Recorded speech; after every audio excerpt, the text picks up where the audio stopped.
पतिव्रता अनुसुईया जी ने जनक नंदिनी सीता को उपदेश दिया और उपदेश देते हुए ये कहा कि वस्तुतः 4 की परीक्षा तो विपत्ति काल में ही होती है। साधारणतया जो व्यक्ति लगता है कि बड़ा संतुलित है, अवसर आने पर, विपत्ति आने पर वो दिखाई देता है कि उसका धैर्य छूट गया। इसी प्रकार से किसी व्यक्ति को देख करके लगता है कि यह व्यक्ति तो बड़ा ही धर्मपरायण है, धर्म में इसकी बड़ी आस्था है, लेकिन ऐसी स्थितियां आती हैं जब उसकी धर्म पर आस्था टूट जाती है, मिट जाती है, समाप्त हो जाती है। और यही मित्रता के संबंध में भी है। 2 मित्रों को देख करके लगता है कि क्या विलक्षण मित्रता है, पर अवसर आने पर दिखाई देता है कि वो मित्रता भी समाप्त हो जाती है। और पति पत्नी के संबंध में भी इसी सत्य का दर्शन होता है। कई बार अनुकूलता में ऐसा लगता है कि पति पत्नी में परस्पर बड़ा ही प्रेम है, किंतु जब प्रतिकूलता आती है तो लगता है कि वो प्रेम कहाँ चला गया। मानो अनुसुईया जी यह बताना चाहती हैं कि ये जो चारों हैं, इनकी परीक्षा तो विपत्ति में ही होती है। जब विद्यार्थी जब विद्यालय में पढ़ता है तो हो सकता है कि साल भर उसका पठन पाठन बड़े आनंद से बीत जाए, लेकिन उसने सचमुच क्या पढ़ा है, कितना अध्ययन किया है, इसका परिचय तो तब होता है जब वह परीक्षा में बैठता है। तो वस्तुतः ये जो सूत्र है बड़े महत्व का सूत्र है। धीर पिछले 3 दिनों में धैर्य के संबंध में विचार करते रहे। आइए धर्म के संबंध में थोड़ी दृष्टि डालने की चेष्टा करें, विचार करने की चेष्टा करें। साधारणतया और वो जो बात प्रचलित है, वो शास्त्रों में भी ऐसी पंक्तियां आती हैं। यह मान्यता बहुधा बहुत प्रचलित है कि जो व्यक्ति धर्म परायण होता है उसके जीवन में सुख ही सुख होता है। और ऐसी स्थिति में जब किसी व्यक्ति को, जिसे हम बड़ा धर्मात्मा और धर्मपरायण मानते रहे हों, और उस पर कोई बड़ी विपत्ति आती है, तो बार बार लोगों के मुंह से निकलता है कि यह व्यक्ति तो इतना धर्मात्मा था, इतनी बड़ी विपत्ति, इतना बड़ा संकट इस पर कैसे आ गया। अब इसको देख करके कई लोगों को धर्मपरायणता पर भी संदेह हो जाता है, और कुछ लोग तो उससे धर्म के प्रति उनकी आस्था ही समाप्त हो जाती है। वो कहते हैं कि देखो, उस व्यक्ति ने इतना धर्म का पालन किया और इसके बाद उस पर इतना संकट और इतनी विपत्ति आ गई, और फिर कोई दृष्टांत ढूंढ करके कहते हैं अरे वो व्यक्ति तो कैसा उसका आचरण है, कैसा धर्म के विपरीत उसके व्यवहार में, क्रिया में, विचार में दर्शन होता है, पर वो कितना सुखी है, कितने आनंद में। तो स्वाभाविक रूप से यह प्रश्न आज भी किया जाता है, और यह प्रश्न पहले भी किया जाता रहा। महाभारत में जब महाराज युधिष्ठिर वनवास, जब वे द्यूत में हारने के बाद उस वचन की रक्षा के लिए वन में जाते, वचन यह था कि 12 वर्ष तक उन्हें वन में निवास करना होगा और 1 वर्ष अंत में अज्ञातवास में पांडव रहेंगे। और वो अज्ञातवास में यदि वे यह लोगों ने पहचान लिया, पकड़ में आ गए कि ये तो पांडव हैं, तो फिर उन्हें 12 वर्ष और वे क्रम चलता ही रहेगा। तो दुर्योधन की धारणा एक तो यह थी कि 12 वर्षों में ये स्वयं कष्ट सहते सहते और उसके साथ साथ उसकी जो सोचने की पद्धति थी, एक संस्कृत में ग्रंथ है किरातार्जुनीयम, उसमें जब वह पांडव वन में निवास करते हैं तो उन्होंने एक वनवासी को यह पता लगाने के लिए भेजा कि जब हम सब लोग वहां से हस्तिनापुर से वन में निवास करते हैं तो क्या लोगों को हम लोगों का स्मरण आता है, और क्या दुर्योधन के व्यवहार से लोग असंतुष्ट है या संतुष्ट है।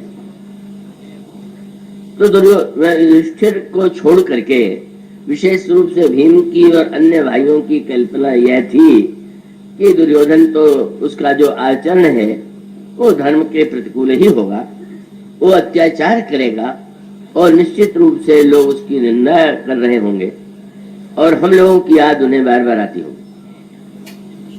पर जब वो वनचर गुप्तचर के रूप में गया, लौट करके आया, तो उससे जो समाचार मिला वो तो बड़ा निराशाजनक था। उस गुप्तचर ने आकर के बताया कि दुर्योधन का सारा जीवन ही धर्म और यज्ञ के कार्यों में संलग्न है और वो इतना धार्मिक कार्यों में संलग्न हो गया है कि लोग आपको भूल गए। बड़ी चोट लगी। अच्छा, युधिष्ठिर को लगा कि ये तो अद्भुत बात है, दुर्योधन में इतना बदलाव आ गया। पर जो गुप्तचर था उसने बहुत सुंदर व्याख्या की। महाराज, वो उसमें बदलाव तो कुछ नहीं आया, भीतर से तो जैसे पहले वह था वैसे ही आज भी है, लेकिन वो बड़ा राजनीतिज्ञ और कूटनीतिज्ञ है और उसने योजना पूर्वक यह निर्णय किया कि आप लोगों को हराना है। तो उसने ये बुद्धिमानी से निर्णय किया कि अगर हम धर्म के विरुद्ध व्यवहार करेंगे, अत्याचार करेंगे, तो स्वभावतः प्रजा को युधिष्ठिर की याद आवेगी, पांडवों की याद आवेगी कि अरे वे कितने अच्छे थे। इसलिए उसने निर्णय किया कि हम इतना अच्छा व्यवहार करें और इतने यज्ञ पूजा आदि के अनुष्ठान करें कि इस क्षेत्र में भी पांडव हमसे हार जाए। कल जो लोग कथा में रहे होंगे उससे इस कड़ी को जोड़ करके देखेंगे। युधिष्ठिर के द्वारा धर्माचरण और दुर्योधन के द्वारा धर्माचरण क्रियात्मक रूप में तो एक जैसा ही प्रतीत होगा। अगर युधिष्ठिर यज्ञ करते हैं और दुर्योधन भी यज्ञ करता है, ये युधिष्ठिर दान देते हैं और दुर्योधन भी दान देता है, तो फिर ऐसी स्थिति में तो स्वाभाविक है कि क्रिया के माध्यम से किसी व्यक्ति के धर्माचरण का जो निर्णय करते हैं उनको ये लगना स्वाभाविक था। दुर्योधन निश्चय कर चुका है कि युधिष्ठिर जिसको जितना दान देते रहे हूं हम उसे 10 गुना दान दे देंगे, यज्ञ में दक्षिणा हम उनसे बहुत अधिक देंगे। पर उसके मूल में क्या धर्म की वह वृत्ति विद्यमान थी जो होनी चाहिए? तो कल आप में से आप लोगों ने जिन्हें सुना हो और स्मरण हो, वहां रामचरितमानस में यह एक वाक्य कहा गया कि श्रद्धा बिना धर्म नहीं होगी, श्रद्धा के बिना धर्म का आचरण नहीं हो सकता। अब मूल तत्व क्या है कि वस्तुतः श्रद्धा रहित धर्म भी हो सकता है। किसी में भीतर की श्रद्धा न हो और क्रिया के रूप में वो धर्माचरण कर रहा हो, और उसके मूल में श्रद्धा न होकर के अभिमान हो, दंभ हो, प्रदर्शन हो, दिखावे की भावना हो। और अपने टेढ़ेपन से उस गुप्तचर ने यही वाक्य दुर्योधन के लिए कहा। जो लोग अभी से सो रहे हैं जरा सावधान हो जाएं, मुझे आश्चर्य हो रहा है, अभी प्रारंभ हुआ और कई लोग अभी से निद्रा में चले गए। तो गुप्तचर का वाक्य तथा जम्म सवोज जिगीसया, वो बड़ा टेढ़ा है महाराज, और उसने आपको हराने के लिए ही धर्म का पालन किया। तो इसका अर्थ है कि जब कोई व्यक्ति धर्म का आचरण दूसरे को नीचा दिखाने के लिए करे, धर्म का आचरण ईर्ष्या के द्वारा करे, या धर्म के आचरण के पीछे मात्सर्य हो, कठिनाई थोड़ी सी होती है कि थोड़ा गंभीर अध्ययन चिंतन की ओर आज दृष्टि कम होती जा रही है, मनोरंजन की ही वृत्ति वक्ताओं और श्रोताओं में मुक्त हो जाती है। तो रामायण में तो बहुत गंभीर शब्दों में, और जो श्रीमद् भागवत में और वही रामचरितमानस में, श्रीमद् भागवत के प्रारंभ में भगवान व्यास ने कहा कि इस श्रीमद् भागवत शास्त्र में जिस धर्म का निरूपण किया गया है उसमें कैतव और मात्सर्य का अभाव है। धर्मो प्रोज्झित कैतवोत्र परमो निर्मत्सराणाम सदाम, भगवान व्यास कहते हैं इसमें जिस धर्म का पालन किया वर्णन किया गया है वो कपट रहित है और मात्सर्य रहित है। और सचमुच सबसे बड़ी यह जो व्याख्या है, वास्तविक धर्म कपट युक्त है तो इसका अर्थ ही है कि भीतर कुछ है और बाहर कुछ दिखाने की चेष्टा है। और अगर मात्सर्य शब्द का आप अर्थ जानते होंगे, अगर दो व्यक्ति दौड़ रहे हैं तो स्वाभाविक है एक व्यक्ति आगे होगा, एक व्यक्ति थोड़ा पिछड़ेगा। तो अपने से आगे बढ़ते देख करके जो वृत्ति मन में उत्पन्न होती है उसका ही नाम मात्सर्य। मात्सर्य का अर्थ है मत्तः सरति, अरे ये मुझसे आगे जा रहा। तो ये जो मात्सर्य की वृत्ति है इसका दुरुपयोग ही अधिक होता है, सदुपयोग कम होता है।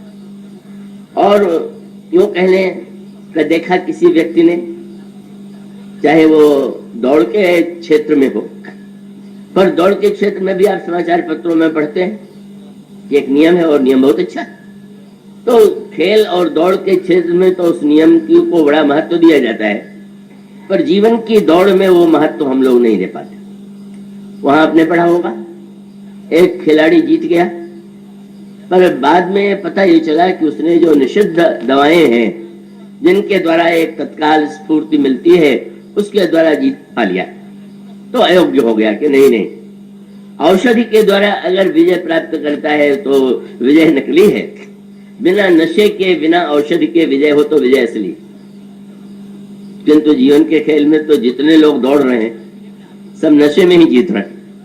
यहाँ वो नशा जो है वो दवाइयां जो गोलियों के रूप में इंजेक्शन के रूप में ली जाती है, पर जो जीवन के क्षेत्र में जो दौड़ हो रही है, जो परस्पर होड़ है, उस होड़ को क्या सही अर्थों में तो इसका अभिप्राय है कि आप और प्रयत्न कीजिए, पुरुषार्थ कीजिए और प्रयत्न और पुरुषार्थ करके और आगे चले जाइए, तो ये वृत्ति तो सार्थक है। पर दवा ले लिया और कुछ समय के लिए अधिक उत्साह आ गया, वो जीत लिया तो जीत निकली।